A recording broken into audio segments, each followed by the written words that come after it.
All right, welcome to another episode of the podcast.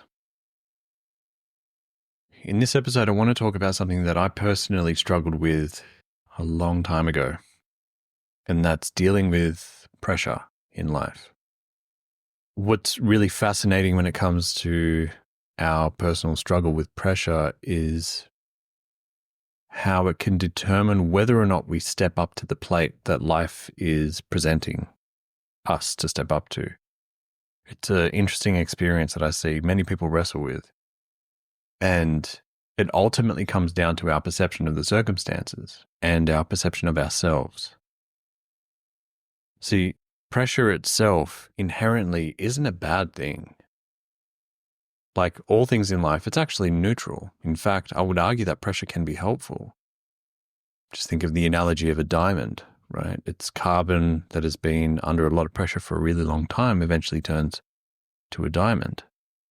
And we're talking about millions of years to get there. And so it's easy to perceive that perception is a bad thing when you feel crushed by it. In truth, pressure can be just as valuable as it is crippling.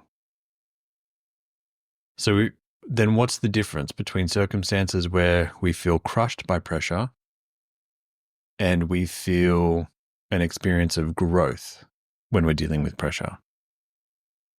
Well, it's just your perception. Because there are times in your life where you've had experiences, I'm sure of it. If you spend the time and reflect on it, you will find moments that you thought would have been pressurizing and challenging and overwhelming. But you found a way to navigate your way through it relatively simply. It wasn't overwhelming. It wasn't crushing you. It wasn't this huge experience that you were traumatized by. You just found your way through it and came out the other end. And then there were experiences that you've had where you thought you'd be fine, then the pressure started getting to you, and the pressure started to build momentum to the point where you started feeling crushed by it, and maybe even had to give up, walk away, or step away from whatever the situation was. In both of those situations, it's ultimately about your perception of the circumstances rather than the circumstances themselves. Because you've been in situations that have had more pressure, more responsibility, and more challenges to navigate and found your way through it than other times where you've been crushed by it and they were relatively simple issues to deal with. So for me, my own experience, I know that my struggle with dealing with pressure in the past was purely down to my perception of it, and predominantly my perception of myself, because I believed that I didn't have what it took to be able to navigate high pressure situations. And in a lot of the circumstances in my life, if somebody had said to me, look, in 12 months' time, you're going to be dealing with this particular challenge, this particular issue, good luck with it. I hope you the best. I wouldn't have believed that I could handle it. But then the circumstance would come along and I found myself navigating it, and I just did it without any concern whatsoever. And I kind of surprised myself. I wouldn't go as far as saying that I was delighted, but I was certainly surprised and caught off guard by how well I was able to navigate that situation. And the only difference was the way I was perceiving it and myself. Now, this translates through to all different areas of life, predominantly forms of leadership. And I define leadership as anybody that's willing to be themselves, their authentic, true selves, in whatever the circumstances are, whether that's as a CEO in a business or in a position of leadership in any of the executive positions, a founder, somebody in finance, a politician. There's some question marks around politicians at the moment, and I totally understand that. But even parenthood is a position of leadership where you are leading your child or children, the family, through what it means to be authentic, what it means to navigate their lives. And so in all areas of life, being able to deal with pressure is really important. And so my preference is, especially as a parent, is not to have people protected from pressure and challenges in life. but equip people with the tools and the understanding, and especially the self-belief that they can handle pressure, they can navigate those circumstances to the best of their ability. And what that does is it gives them a sense of empowerment. So it stops being about how can I protect myself from life circumstances to whatever life throws at me, I know I will find a way through it. I don't know now how I will, but I trust that I will. And developing that self-belief and self-trust will carry you further through anything than trying to avoid different pressures and challenges. In my past, when I was really insecure about my ability to deal with pressure, I went on a little bit of a quest to see if I could find out what was so unique about people in high pressure situations and how they were able to handle it, because I found myself comparing myself to these people quite a bit. And I wanted to know what it was that made them so able and capable to deal with these situations and why I felt like I couldn't. And what I found was really fascinating as I dug into biographies of different leaders in different positions in different fields was they all did not see the challenges that they were facing as overwhelming. It was ultimately their perception. And in some instances, some of these people were actually referencing their friends and family or colleagues and peers around them, saying how overwhelmed they were by the circumstances this individual was navigating, but they found themselves just dealing with it to the best of their ability. Which tells me again, this ultimately comes down to a perception, how we see it and where we see the issue from. Which, this is a little bit of a tangent, but it's related because I see a lot of talk out there, especially in the entrepreneurial space and high performance space, of discipline. And that you need to develop the discipline in order to achieve whatever it is you want to achieve. And while there's some truth to that, I think the word discipline is loaded, because whenever we talk about discipline and whenever we hear the word discipline, we typically hear routine and pain and punishment and very strict rules and restriction. But what's really fascinating is discipline is just routine. It's just habit, repetitious habit, going and going and going and going and going. And the people that you judge as being highly disciplined, what's really fascinating about this when you get into the psyche of these individuals is that they don't necessarily see themselves as disciplined. They just see themselves as doing the thing they want to be doing. And to the outside world, it appears to be disciplined. But it's not. If there's something you want to do and you experience a sense of fulfillment or contentment from doing the thing, and that contentment and fulfillment is a reward, you will continue to do those things and you will repeat doing those things. You will want to do as much of it as possible. Think about a teenager gaming on a PlayStation or Xbox, right? If they're given the freedom to do whatever they want, they will get as many hours of gameplay in. And, they will get some judgment from the outside. But you could argue that this teenager is really disciplined in their gaming, but they don't see themselves as disciplined. They don't get up in the morning and smash a bowl of Cheerios and then hook themselves up to the gaming console and say, right, well, I better do my thing today because if I don't, I'm not going to get my hours in and I'm not going to develop my abilities. They're not punishing themselves to do it. They're doing something they genuinely want to do and they experience a reward for it. The satisfaction of progress, the satisfaction of the rewards that they get in the game, maybe even the social aspect if they're streaming while they're playing or if they're gaming against others online. Whatever it may be, there's a reward that they're experiencing on the back of that. And so they continue to do more of that, which is why it appears to be an addiction, but they're just doing the thing that they genuinely want to be doing at that point. So you could argue that they're being disciplined, but in reality, they're just pursuing something that they love.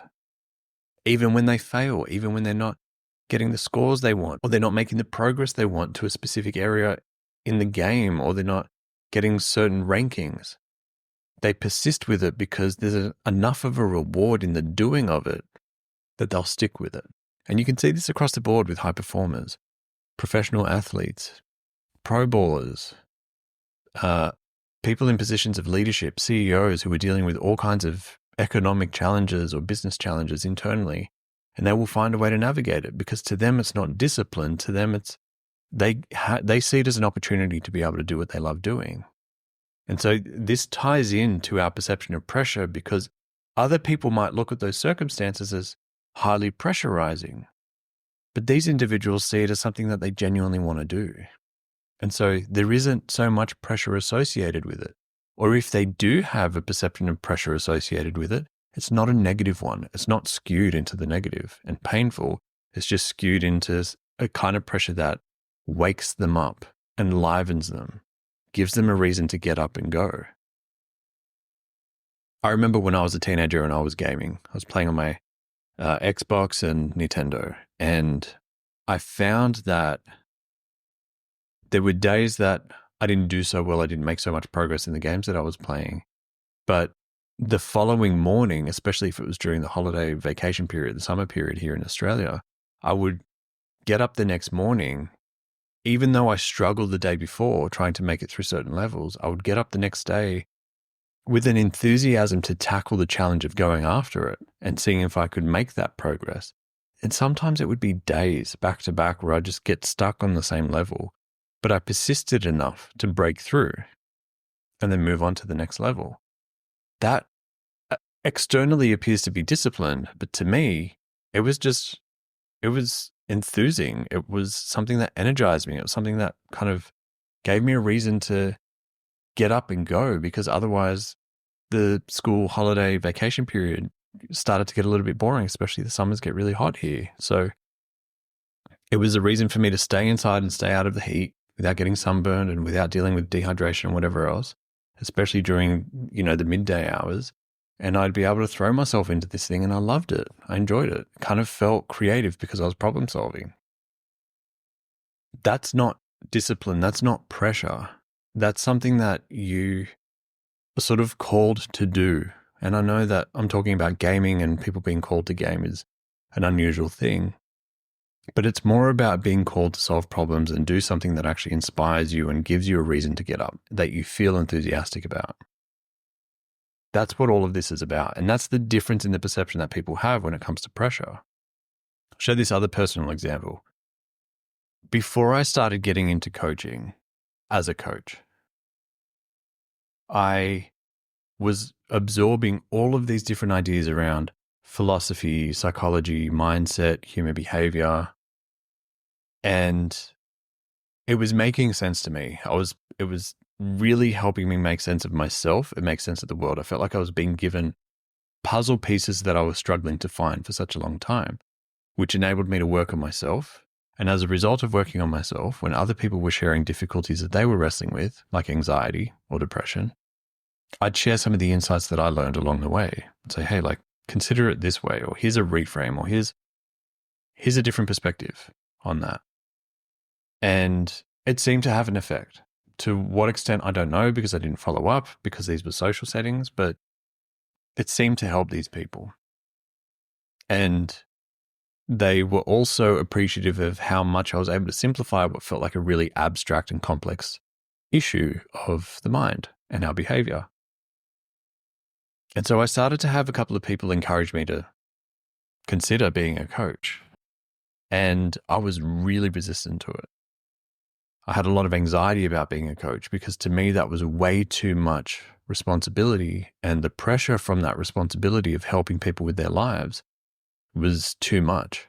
It felt overwhelming. And I said to them point blank, I'm like, there's no way I'm going to help people with their lives when I'm struggling to work out my own life. How could I possibly help guide somebody else through their life, and probably some really meaningful big life decisions?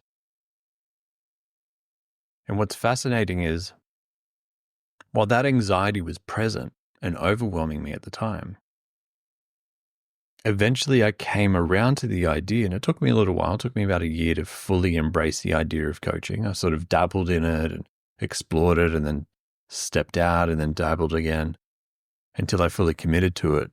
And I found that my perception of it changed, because I realized that I didn't have to take the responsibility on of other people's lives and carry their lives on my back. I could just offer the insight and experiences and the knowledge that I've learned to them to help them and then they get to choose what they want to do with it.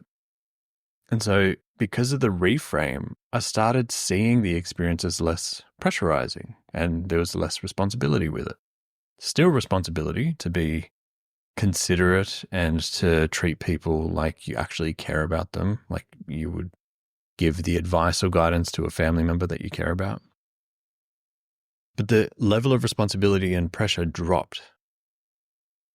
As far as my perception goes, the level of responsibility and pressure didn't actually change from when it was suggested to me to be a coach to when I actually started doing it and feeling okay with it. The only thing that changed was my perception of it. Now, fast forward, what has it been, 13, 14 years, and the amount of people that I've served in various positions of leadership and influence throughout life, and from all different parts of the world, I've been able to help people navigate a lot of different challenges in their life, which were very big and overwhelming that their own family and friends struggled to help them with. But we were able to find a clear line through the challenges together on our coaching sessions. That has happened because my perception of the pressure and the responsibility is not overwhelming. Now, I know people that know what I do. They don't necessarily know who I'm serving because that's private, that's confidential. They don't know exactly what I'm working on because that's also confidential. But they understand the level of pressure that I deal with when it comes to helping people and navigate some of the biggest challenges in their lives. And for them, if they were in my position, dealing with calls day in and day out, every week with clients not knowing what's going to be on the other end of that call, for them, that's crushing. That's anxiety inducing. They're like, I don't want a bar of that. They have the same perception that I had when I first started, that I'm struggling to deal with my own stuff. How could I possibly help somebody with theirs? But to me, I don't see it that way. And so because I don't see it, there isn't a significant level of pressure that comes with that. There isn't a significant level of responsibility. I take the responsibility and I respect it, but I'm not crushed by it. And it's only because of my perception. So if you're looking to dig yourself out from under the hole that is challenging and overwhelming when it comes to dealing with pressure, no matter what it is, pick something that's present in your life. And if you don't have anything present right now, look back to an experience in your life that you were dealing with pressure. And I would suggest picking one where the pressure felt painful or overwhelming or negative in some way. And ask yourself, how is this pressure helping you? How is it enhancing your life? How is it teaching something new about yourself? How are you learning something new about yourself through that experience of that pressure? Because all experiences harbor a gift, and in a lot of cases, multiple gifts. So why not explore what that is and see if you can extract the value and the gift from the experience so you no longer see these pressuring situations as painful? Because there's a lot there for you that you're overlooking as an opportunity to extract gold from, that you get to take with you throughout the rest of your life. The truth is, no matter what happens, whatever the circumstance it is, it's helping you prepare for what comes next. This is a saying that I had when I developed my career in coaching, that I realized that everything that happens up until this moment is preparing me for what comes next. That's true at all times in your life. So whatever pressure you've had to deal with in your life was actually preparing you for what was coming next down the pipeline. And the same is true right up until this very moment. Whatever you're dealing with today is preparing you for what comes next. And you wouldn't be ready for what comes next if you hadn't gone through what you're currently going through and what you've been through in your past. So utilize that and extract as much value and gold and wisdom as you can from those experiences, because they will inform how you deal with what comes next. And you will probably deal with what comes next differently as a result. So if you're trying to break this pattern of feeling overwhelmed by pressure and responsibility, ask yourself, what's the gift of it? What am I learning about myself? What can I extract from it? Really spend time answering that question as much as you possibly can. That changed my life. And whenever I face a new challenge that I feel a little ill prepared for, I jump into that question How is this helping me? What am I learning about myself? And immediately I start to unlock nuggets of value, which then calm down the anxiety or the frustration or the pressure that I'm dealing with or the overwhelm. And it equips me with a sense of empowerment to tackle the challenge with a clearer mind.